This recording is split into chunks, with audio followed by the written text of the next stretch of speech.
আমি আইন অনুযায়ী সরকারের প্রধানমন্ত্রী পদের কর্তব্য বিশ্বস্ততার সহিত পালন করিব।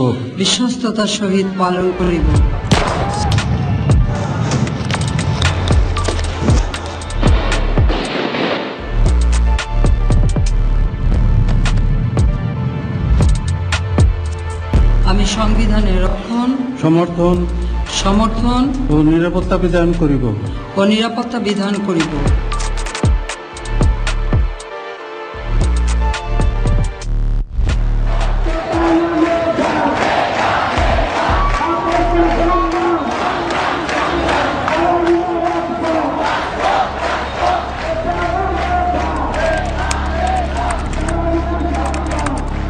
জুলাইয়ের আন্দোলনের প্রেক্ষাপটটা হচ্ছে জুনের 5 তারিখে যে কোর্টের যে আদেশের ভিতর দিয়ে যে আগের যেই সরকারি যে পরিপত্র ছিল পরিপত্র বাতিল করা, কোর্টের আদেশ, এটার ভিতর দিয়ে বাংলাদেশের হাজারো সিমটম, ফেসিবাদের হাজারো সিমটম প্রকাশ পায়। যে ধরেন আপনার বাংলাদেশের একটা কোর্ট যে আসলে ক্যাঙ্গারু কোর্টের মতো, গণভবনে বসে শেখ হাসিনা যেটা বলতো ওইটাই জাস্ট কোর্ট ওখানে একটা পেপারের মতো লিখে দিত আর কি। তো এটা স্বাভাবিকভাবে শিক্ষার্থীদের ভিতরে ব্যাপক ক্ষোভ তৈরি করে, কারণ আমাদের দেশের বাস্তবতায় বিসিএস বা সরকারি চাকরি এইটা পাবলিক বিশ্ববিদ্যালয়ের শিক্ষার্থীর জন্য বড় একটা লক্ষ্য থাকে।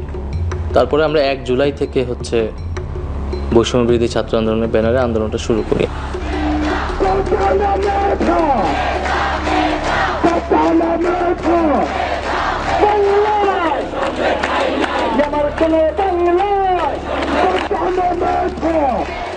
প্রতিটি পয়েন্টে পয়েন্টে কলেজ এবং বিশ্ববিদ্যালয়ের শিক্ষার্থীরা নেমে আসবেন এবং বাংলা পকেট কর্মসূচিকে সফল করবেন।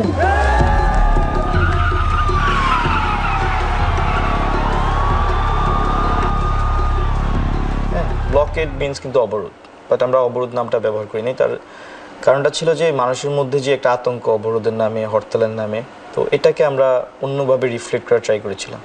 আমরা কর্মসূচির দিন প্রচার করেছিলাম যে এই কর্মসূচি এমন কর্মসূচি যার মধ্যে দিয়ে আমরা জনমত তৈরি করব।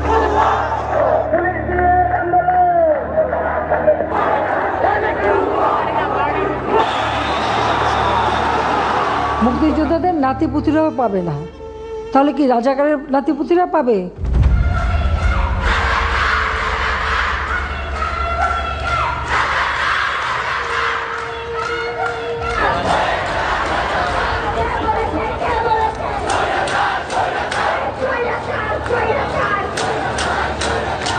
আমাদেরকে রাজাকারের নাতিপুতি বলে, তখন কিন্তু ওই অপমান বোধটাই সবার আসলে ট্রিগার্ড হয় এবং সবাই কিন্তু আসলে অপমানিত হয়েছে।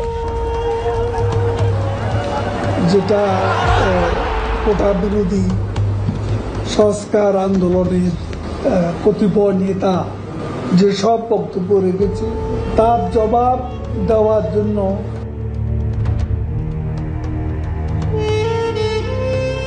একটি কথা বলতে চাই, আন্দোলন যাবে, আন্দোলন আসবে, বাংলাদেশ ছাত্রলীগ থাকবে।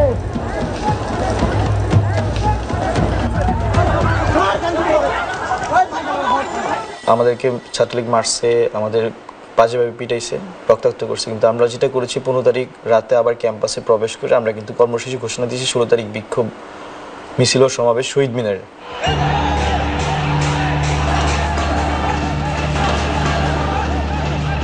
শহীদ মিনারে অনেক শিক্ষার্থীরা সেদিন জড়ো হয়। শহীদ মিনারে আমাদের কর্মসূচি চলমান থাকা অবস্থায় আমরা আবু সাঈদের মৃত্যুর খবর শুনতে পাই।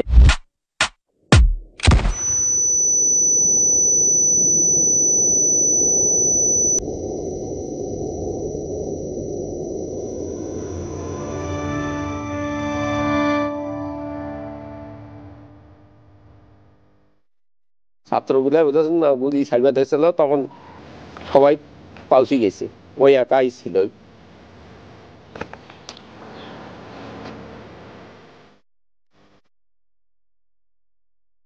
কষ্ট লাগে না, সব সময় মনে হয় খাটি নিতে, সব সময় মনে হয় ঘরে দেয়ালে বেড় আছে, ঘরের সঞ্চে মঞ্চে কলে পড়ে, আশেপাশে বেড় আছে, সব সময় মনে হয় না ছেলে ফিরত পালে তো আমার অন্তরটা ভরাই থাকতো। নয় কথাটা কি, টোটাল বাংলাদেশ দিলেও কি আর ছেলেটা ফিরে পাওয়া যাবে?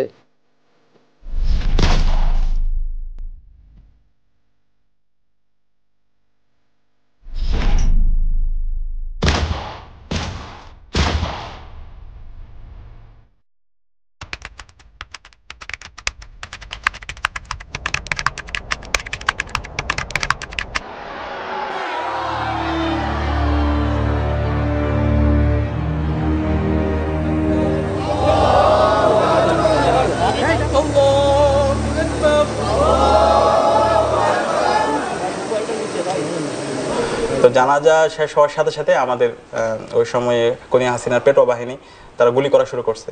গুলি করা শুরু করার পরে সাথে সাথে সবাই একদম ছিন্ন বিচ্ছিন্ন হয়ে যায়।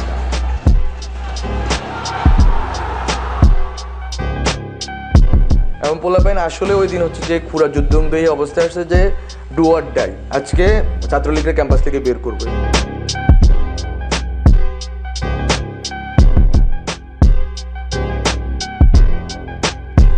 আমরা তো হল পাড়ার সবাইকে বের করে দিচ্ছি বিশ্ববিদ্যালয় প্রশাসন। আগে ছাত্রলীগ বের হয়েছে, পরের দিন তো ছাত্ররা চাচ্ছিল যে বিশ্ববিদ্যালয়কে সেন্টার করে পুরো বাংলাদেশের মুভমেন্টটা আবার দাঁড়ায় যাবে, এবং যেহেতু শহীদ হয়ে গেছে, রক্ত পড়ে গেছে, ফলে তো আমরা রেজিস্টার করবো।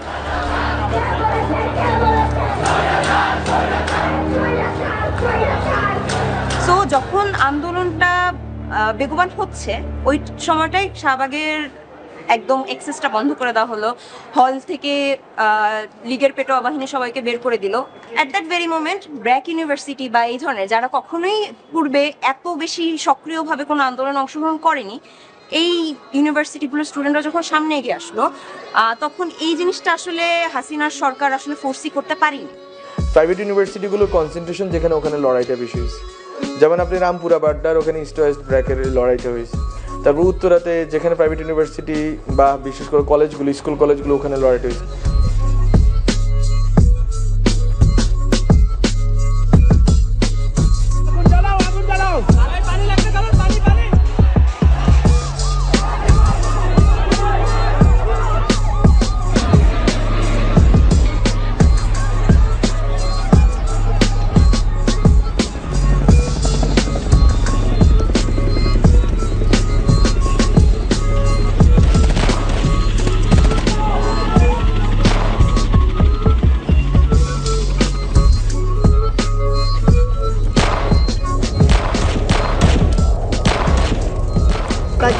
ছি হাসিনা লজ্জায় পাচ্ছি না। মনে করো রবার্ট বুলি আছে না, রবার্ট বুলি খালি ছিটটা জায়গায় লাগছে। তো ওই সময়ের একটা ঘটনা যে একটা টিয়ার সেল মাদ্রাসার সামনে, মসজিদের সামনে এসে পড়ে, ধোঁয়া উঠতেছে। আমি দৌড়ে গিয়ে সে টিয়ার সেল নিয়ে আবার উল্টা দিকে তাদের ছড়ি মারি। যদিও টিয়ার সেলটা বেশি দূর যায়নি, কিন্তু মানে আমার সাহস এমন মানে বেড়ে গেছে যে তারা আমাদের দিকে মারবে, মুসল্লিদের দিকে মারবে, আমরা এভাবে বসে থাকবো, এটা হতে পারে না।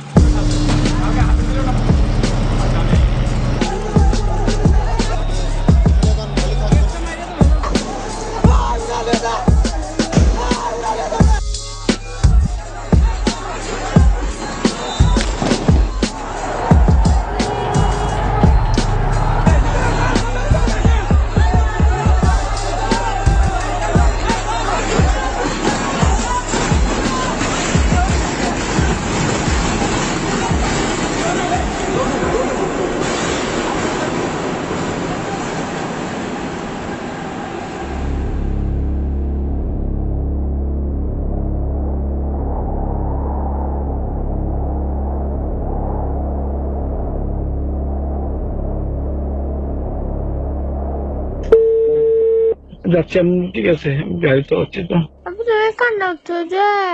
হ্যালো, আমি ওনার মিসেস বলতেছি। জড়িত না?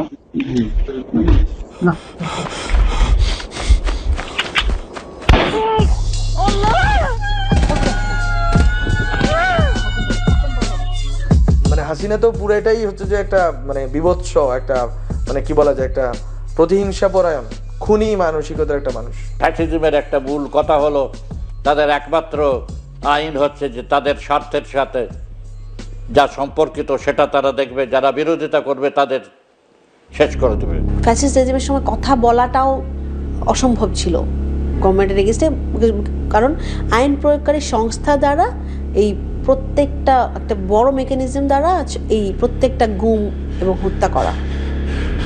এমনও সিক্রেট ডিটেনশন সেল যে ডিসপোজ করা হয় এমনভাবে যে তাদেরকে লেথাল ইনজেকশন দিয়ে শ্বাসরোধ করে মেরেও ফেলা হয়। মেরে ফেলার পরে ডেড বডিকে আসলে এই ওজন দিয়ে ভার বস্তা দিয়ে বেঁধে নদীতে, মাঝ নদীতে মাঝ সমুদ্রে যে ফেলে দেওয়া হয়। হাজারো অগণিত মানুষের সাথে এটা করা হয়েছে। আমি তো শুনছি, তো দেখি নাই। আমি আর পারি না ও আব্বা, আপনারা আমার একটু শান্তি করে দেন না ও আব্বা, আমার একটু শান্তি করে দেন আব্বা। আওয়ামী লীগ এটা করতে পেরেছে কারণ যে কোনো ধরনের ভয়ঙ্করতম অপরাধ করার মতো মাইন্ডসেট আওয়ামী লীগ নেত্রীর এবং তার অনুগতদের ছিল। ফ্যাসিস্ট ভূমিকাটার মধ্যে তো আওয়ামী লীগ ছিলই, সে গণজাগরণ মঞ্চ বা শাহবাগকে ব্যবহার করছে, সেটা বলতে পারি আমরা।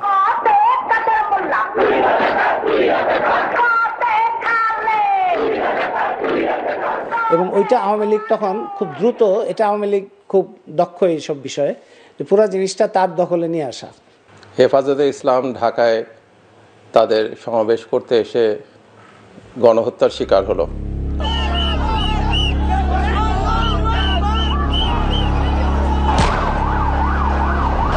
আমরা আমাদের ফ্যাক্ট ফাইন্ডিংয়ের মাধ্যমে জানতে পারলাম যে সেখানে মারা গেছে অনেকেই, সেই তথ্য আমরা দিলাম। এবং এই আওয়ামী লীগে হচ্ছে সব থেকে বড়, সব থেকে ঘৃণ্য ইতিহাস বিকৃত, এবং সেটা ঘটেছে তাদের শেখ মুজিবকে কেন্দ্র করে।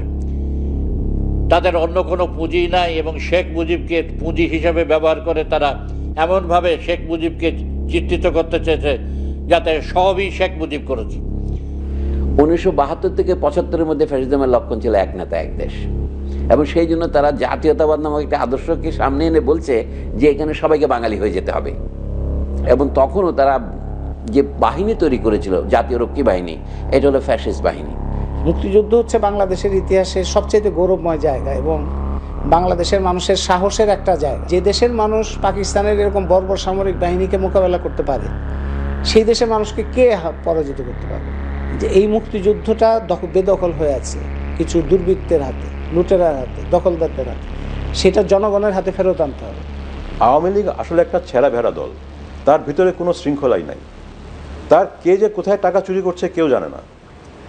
শেষ মুহূর্তে এই যে কিছু কিছু বড় সিন্ডিকেট তারা যে টাকা চুরি করছিল এমন এত বিশাল প্রকারে, এবং ব্যাংক ধ্বংস করে দিচ্ছিল, আমাদের রিজার্ভস কমে যাচ্ছিল, এটা তো আওয়ামী লীগের নেতৃত্ব নিশ্চয়ই বুঝেছিল যে এইভাবে চললে তারা ক্ষমতায় টিকে থাকতে পারবে না, কিন্তু তারা থামাতে পারেনি। আপনজন হারাবার বেদনা যে কত কষ্টে, তা আমার থেকে আর কে বেশি জানে। আমি খালি সকলের সহযোগিতা চাই, আর এইভাবে মায়ের কোল খালি হোক এটা আমি চাই না, কারণ আমি তো বাবা মা সব হারিয়েছি, আমি তো জানি হারাবার ব্যথা কত কষ্ট। খুনি হাসিনা বলে যে এই কষ্ট শুধু সেই বোঝে, সে যদি বুঝতোই তাহলে সে এত প্রাণ নিত না।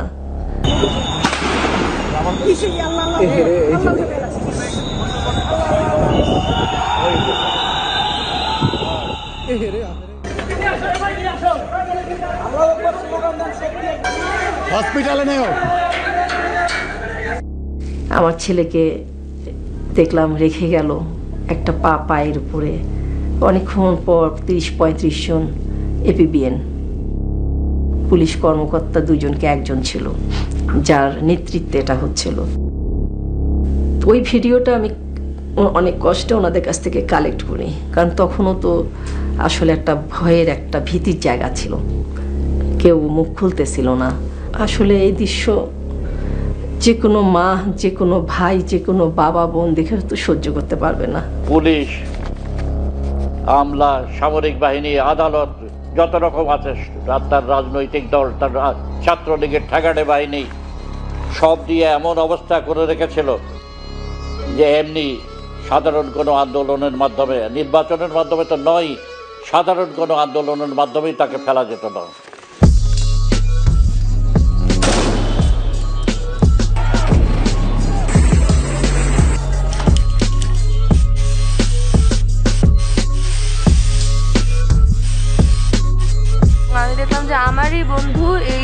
এখানে এই আজিমপুর এলাকায়, তারপরে হচ্ছে গিয়ে ধানমন্ডির ওইদিকে একজনের কাঁধের এখান দিয়ে গুলি গেছে, আরেকজনের পায়ে স্প্লিন্টার লাগছে। এখন যদি আমরা না বলি কিছু, আমরা যদি এখন না কি, তাহলে আঁকাআঁকি করার কোনো মানেই নাই। মানুষ তার বাসাটাই বলা শুরু করছে, কারো আদো আদো হাতে লেখছে, কেউ হচ্ছে যে হয়তো পারতো আঁকতে পারতো তারা আঁকছে, কেউ হয়তো বুঝতে পারছে, ফেসবুকে কিছু কিছু হয়তো ন্যারেটিভ, কিছু কিছু হয়তো ইউটিউবে কিছু ন্যারেটিভ চড়াইছে, ওই কথাগুলো লিখে দিচ্ছে দেয়ালে। সেটা কেউ কাউকে আসলে বলে দেয়নি যে এটা করতে হবে। সেখানে মানুষের একদম নিজের যে চাওয়াটা সেটা উঠে এসেছে, এবং প্রত্যেকটা জায়গায় গ্রাফিতির ধরনটা ভিন্ন ভিন্ন, প্রত্যেকটা জায়গায় লেখনীগুলো ভিন্ন ভিন্ন।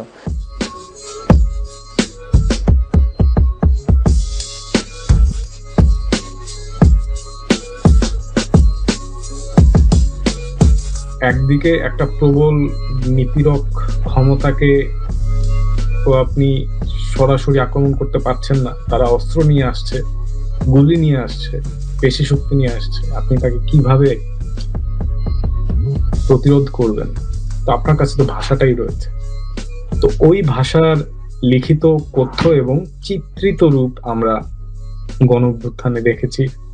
সবার মধ্যে একটা ক্ষোভ যে আমাদের ভাই মারা গেছে, আমাদের বোন মারা যাইতেছে, আরও মারা যাইতেছে, সবাইকে গ্রেফতার করতেছে, শিল্পী গ্রেফতার হইতেছে, মানে তখন আবার হান্নানও গ্রেফতার হয়েছে আন্দোলনের সময়। তো তখন এই যে পুলিশের বা এই আওয়ামী লীগের দানবীয় যারা গুন্ডা বাহিনী, তাদের যে এই অত্যাচার, এইটার মধ্য দিয়ে আসলে প্রকাশ পাইছে যে মানে মানুষ একটা মানে দানবের কোল ঘেঁষে আছে, মানে কোলের মধ্যে জনতা রয়ে গেছে, রাষ্ট্র আর রাষ্ট্র হয়ে উঠতে পারে নাই।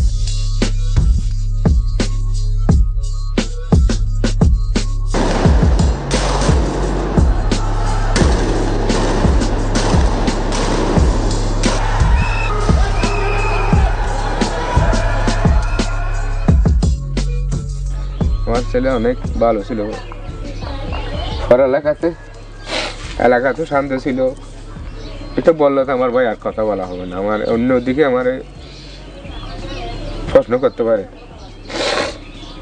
আমার মনে হয় না মানে মরে গেছে, যেটা মনে হয় না, মনে হয় এখন চট্টগ্রাম আসবে এরকম মনে হয়। এই পৃথিবীটা যদি বিক্রি করা লাগতো, আমি ওনার মৃত্যুর আগে জনাজার আগে চলে আসতাম। 6 ঘন্টা লাগাতে না, মাত্র সুবিধা করতে আসতাম। আমার একামাটা না থাকার কারণে আমি ছেলের জনাজার পাইনি। খুনি হাসিনা সরকার দেশের মানুষের প্রতি দায়বদ্ধতা ছিল না, দেশের মানুষকে ভয় পেত না। যদি খুনি হাসিনা সরকার ভয় পেত, পরের নির্বাচনে যাওয়ার যদি অংশীদারিত্ব থাকতো, তাহলে কিন্তু দিনে দুপুরে প্রকাশ্যে 2000-এরও বেশি মানুষকে হত্যা করতে পারতো না। আমরা ইন্টারনেট বন্ধ করতে বাধ্য হই। 4G আমরা কিছুটা আমরা কমিয়ে 2Gতে নিয়ে আসলাম। কেন নিয়ে আসলাম? কখনো ইন্টারনেট শাটডাউন হয়নি। আমরা ইন্টারনেট বন্ধ করিনি, ইন্টারনেট বন্ধ হয়ে গেছে। কিন্তু যখন ইন্টারনেট শাটডাউন করে দিল, এটার ফলে যেটা হয় যে একটা হিউজ সোশ্যাল মুভমেন্ট আপনার ডায়াসপোরা সেকশনে, মানে আমাদের বিদেশিরা করেছিল। দুবাইয়ের বিভিন্ন শহরে বিক্ষোভ মিছিলের অভিযোগে 57 জন প্রবাসী বাংলাদেশিকে গ্রেফতার করেছে দেশটির পুলিশ। যখন রেমিটেন্স কমপ্লিটলি বন্ধ করে দেয়, তখন এটা আমি মনে করি যে একটা বড় ভূমিকা রেখেছিল। আমাদের যত রেমিটেন্স আছে সব আমরা হুন্ডিতে ছাড়বো। আন্দোলনের টাইমে যখন নেট অফ করে দিল, অনেকে হচ্ছে সার্ভার বানাইছে, সার্ভার বানায় ইন্টারনেট ছাড়া যোগাযোগ কিন্তু রাখতে পারছে। হ্যাঁ, আমি যেমন এটা যখন দেখলাম, আমি ওয়াও, সরসারি।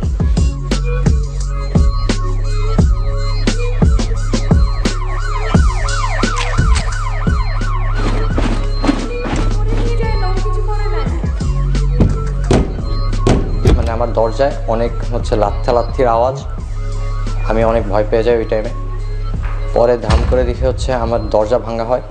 দরজা ভাঙার পর ভিতরে ঢুকে 4-5 জনের মতো ভিতরে ঢোকার পর আমার উপরে গান তাক করার পর আমার উপরে একটি ফায়ার করা হয়। তখন আমি চিৎকার করে উঠছি, তখন ওরা আমার মাথায় পিস্তল ধরে বললো, এখন 144 ধারা চলছে, আপনাকে এখানেই আমরা মেরে রেখে যাব, একটাও সাউন্ড করবেন না, একটাও চিৎকার করবেন না। This was the last blow Hasina, যেটা এই জনগণ এবং একটা ক্যাটাগরি আকারে পুরা বাংলাদেশে তাদেরকে গ্রেপ্তার করে। ব্লক রেড যেটা শুরু হয়েছে, 10,000 স্টুডেন্টকে আপনি মানে উইদিন 2 or 3 days ভিতরে আপনি গ্রেপ্তার করে ফেলবেন।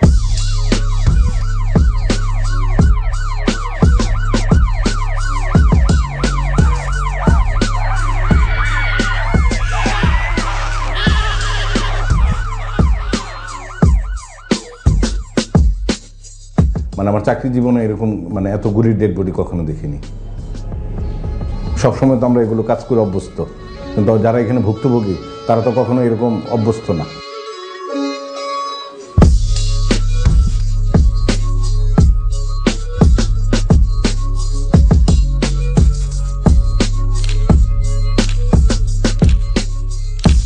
দেখলাম যে একটা লাশ বের করতেছে, পাটা খোলা। তো পাটা হচ্ছে আপনার পাটা হচ্ছে বাচ্চার পা। আমি দেখে খেয়াল করলাম যে এটা বাচ্চার একটা পা। তো আমি ছবি তুলতেছি, ছবি তোলার পর সে আমাকে বলে যে আপনি ছবি তুলছেন কেন? মানে আমার মেয়েকে যদি আপনি ফিরিয়ে দিতে পারেন তাহলে আপনি ছবি তুলেন, না আমার মেয়ের ছবি তুলেন না আপনি। তো ওনার সাথে আসলে আমি কথা বলার সাহস পাচ্ছিলাম না। পরে হচ্ছে ওর একটা লোক হচ্ছে ওনার সাথে আসছে, ওনাকে আমি জিজ্ঞেস করলাম ভাই আপনার কি হন, কি ঘটনা? তখন বললো যে ওর নাম হচ্ছে রিয়াগো, ও সাদে খেলা করতে গেছিল, তখন হচ্ছে ওর মাথায় গুলি লাগছে।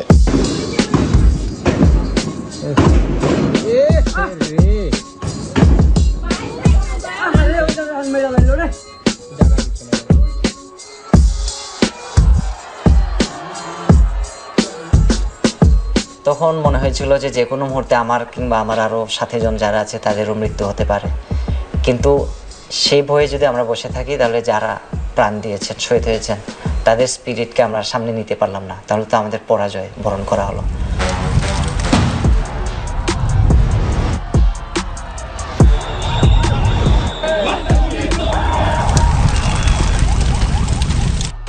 তো গণস্বাস্থ্য ওইখানেও পুলিশ ঝামেলা করে আমাকে থাকতে, যাতে আমাকে বের করে দেওয়া হয়, এই ধরনের চাপ তৈরি করে। হাসপাতালে একটা পর্যায়ে আমাকে লুকায় রাখা হয়, বলা হয় যে আমাকে ছেড়ে দেওয়া হয়েছে। তো ওইখানেও পরে গোয়েন্দা সংস্থার লোকেরা আসে এবং আমাকে খুঁজে বের করে এবং পুরাটা জিম্মি করে রাখে। পরে একটা পর্যায়ে ওখান থেকে একটা সংবাদ সম্মেলন করায় আমাকে দিয়ে, যাতে স্থগিতের ঘোষণা যাতে আসে। তো যেদিন কোটার প্রজ্ঞাপনটা সরকার দেয়, কোর্টের রায়ের 2 দিন বা 1 দিন পরে, তো সেদিন মিডিয়ায় গিয়ে মিডিয়ার সামনে আমরা বলি যে না, আন্দোলন চলমান থাকবে, এই কোটা সংস্কারের এই প্রজ্ঞাপন আমরা মানতেছি না। তো তারপরে সেদিনই বলে দেয় যে এটা আমাদের লাস্ট চান্স ছিল, যেহেতু তারা এখন আমাদের আর কোনো সিকিউরিটি দিবে না, আমাদের লাইফ থ্রেট হবে। তো এরপরে হাসপাতাল থেকে ডিবি অফিসে নিয়ে যায়।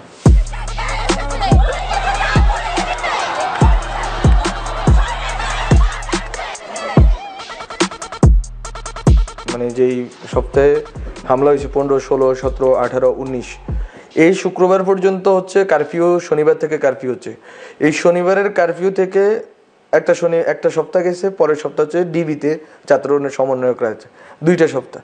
এরপরের শনিবারে তো হচ্ছে যে 3রা আগস্ট আমরা হচ্ছে যে মানে 1 দফা ঘোষণা করলাম।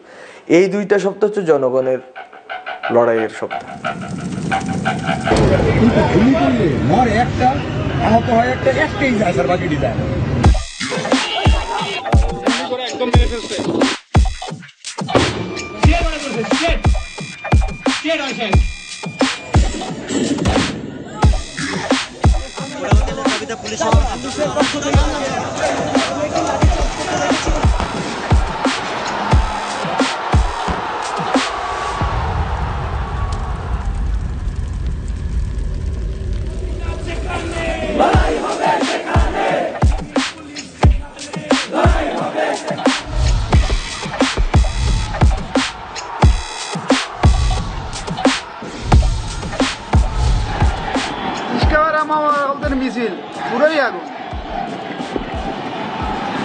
আমার বাইস্তা নাম হয়েছে সাব্বির।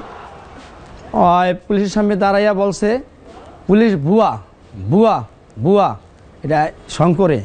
তা পুলিশ তখন আমার বাইস্তারে নির্মমভাবে গুলি করছে, নির্মমভাবে। বাচ্চা মানুষ, বয়স 13 বছর বয়স, তাকে গুলি করছে। আমি সহ্য করতে পারলাম না। তখন আমি আমার যত শ্রমিক ভাইরা ছিল তাদেরকে নিয়ে আমরা পুরো রাস্তা নেমে গেছি।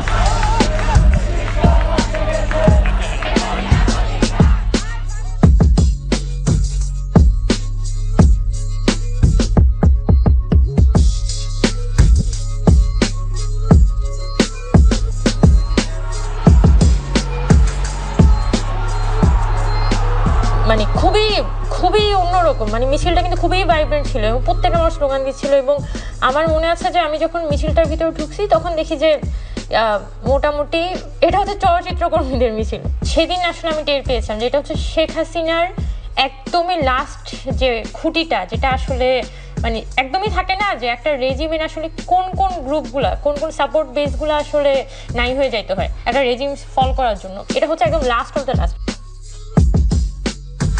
কিন্তু এই ব্যাপারে ছাত্র সমাজের একটা কনসেনসাস ছিল, কারণ 2018 সালের যে কোটা আন্দোলন, 2018 সালের যে সড়ক আন্দোলন এবং 16 বছরের স্বৈরাচারের সবটা মিলিয়ে যেই ক্রোধ, ক্ষোভ, ঘৃণা তৈরি হয়েছিল, তার একটা উদ্গীরণ যে এবার ঘটতে যাচ্ছে সেটা খুব স্পষ্ট ছিল।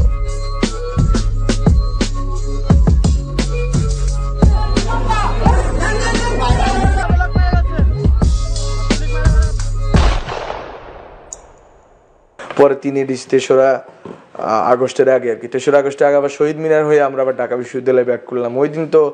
ওই দিনে আমরা বুঝছি যে আমরা ব্যাক করছি, আর কেউ ব্যাক করতে পারবে না। আর এটা আর কি এটা লাস্ট এন্ড গেম হাসিনার জন্য, এবং এক দফা ঘোষণার পরে আসলে আর কোনো কিছু বাকি নেই। আমাদের উদ্দেশ্য তো ছিল এক দফার দিকে নিয়ে যাওয়া। ঠিক আমি বলবো সেদিন থেকে যেদিন আবু সাইদ মারা যায়, আমাদের এক দফাটি হলো শেখ হাসিনা সহ এই সরকারের পতন এবং ফ্যাসিবাদের ছিল। তফাত কইরে কথা কো দেশটা বলে স্বাধীন তাইলে খেষ্টা কইরে কথা কো ভাই বোন মরে রাস্তায় তোর চেষ্টা কইরে কথা কো কাল চাপ করছে গলা বেচে ভাই কর সাপের মাথা কো জোর যার মুল্লুক তার আগে কম মুল্লুক কার লাড়ির জোরে কলম ভাঙে শান্তির নামে তুল্লুক খার গাইল মারলি পশু মারলি মারতে আইলি আজ আবার রাজা যখন প্রজার জান লয় জিগা তাইলে রাজা কার আমার মানচিত্র কান্দে আইসকা দেখা দেশের হাল রে লাল সবুজের পতাকা মা পুরাটাই দেহি লাল রে তলোয়ার একাডে জাগর হওয়ার কথা ঢাল রে বাপের জিব্বাই সইতারে না উচিত কথার ছাল রে তোর দালালের মাইরে মাইরা দেশের বাইরে দলের বাইরের শেল্টার লইয়া মারস নিজের ভাইরে যখন দেশ বেচা ক্যাশ করস দেশ প্রেম যাই কই তোর মাইরা জাগর মাথা ফাটাস মারতি হইলে বইন তোর মাইয়া পোলা ফ্রন্ট। আর আমার ছেলে তো সন্ত্রাস না, আমার ছেলে তো কোনো মাদকাসক্ত না, আমার ছেলে একটা স্টুডেন্ট, ও বিজয় মিছিলে হয়ে গেছে ছাত্রদের সাথে আন্দোলনে। একটা ছেলে ছিল আমার, একটা গুলিতে আমার পোলা শেষ, মানে সব স্বপ্ন শেষ। কিন্তু সরকার যেন এই রক্তের সাথে যেন সরকার বেইমানি না করে, সরকার যেন বিচার করে।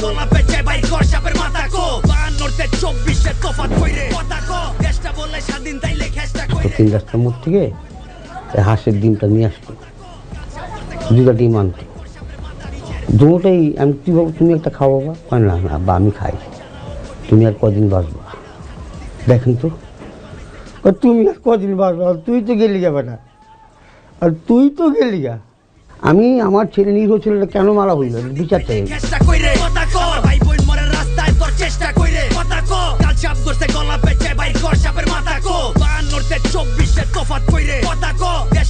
স্বাধীন তাইলে খেষ্টা কইরে কথা কর ভাই বোন মরে রাস্তায় তোর চেষ্টা কইরে কথা কর কাল সাপ ধরছে গলা পেঁচে ভাই কর সাপের মাথা কো জোর যার মুল্লুক তার আগে কম মুল্লুক কার লাড়ির জোরে কলম ভাঙে শান্তির নামে তুল্লুক খার গাইল মারলি পশু মারলি মারতে আইলি আজ আবার রাজা যখন প্রজার জান লয় জিগা তাইলে রাজা কার আমার মানচিত্র কান্দে আইসকা দেখা দেশের হাল রে লাল সবুজের পতাকা মা পুরাটাই দেহি লাল রে তলোয়ার একাডে জাগর হওয়ার কথা ঢাল রে বাপের জিব্বাই সইতারে না উচিত কথার ছাল রে তোর দালালের মাইরে মাইরা দেশের বাইরে দলের বাইরের শেল্টার লইয়া মারস নিজের ভাইরে যখন দেশ বেচা ক্যাশ করস দেশ প্রেম যাই কই তোর মাইরা জাগর মাথা ফাটাস মারতি হইলে বইন তোর মাইয়া পোলা ফ্রন্ট লাইনে অনলাইনেও সিন্ডা টোকাই ঘুরে চাকু হাতে ঠোলা চুরি পিন্দা মারতে আইলে মাইরা দিবি মুর্দা নাইলে জিন্দা রাইত দেখা ডরাইস না কেউ রাইতের পরেই দিনটা 52-24 তফাত কইরে কথা কো দেশটা বলে স্বাধীন তাইলে খেষ্টা কইরে কথা কো ভাই বোন মরে রাস্তায় তোর চেষ্টা কইরে কথা কো কাল চাপ ধরছে গলা পেঁচে ভাই কর সাপের মাথা কো 52-24 তফাত কইরে কথা কো দেশটা বলে স্বাধীন তাইলে খেষ্টা কইরে কথা কো ভাই বোন মরে রাস্তায় তোর চেষ্টা কইরে কথা কো কাল চাপ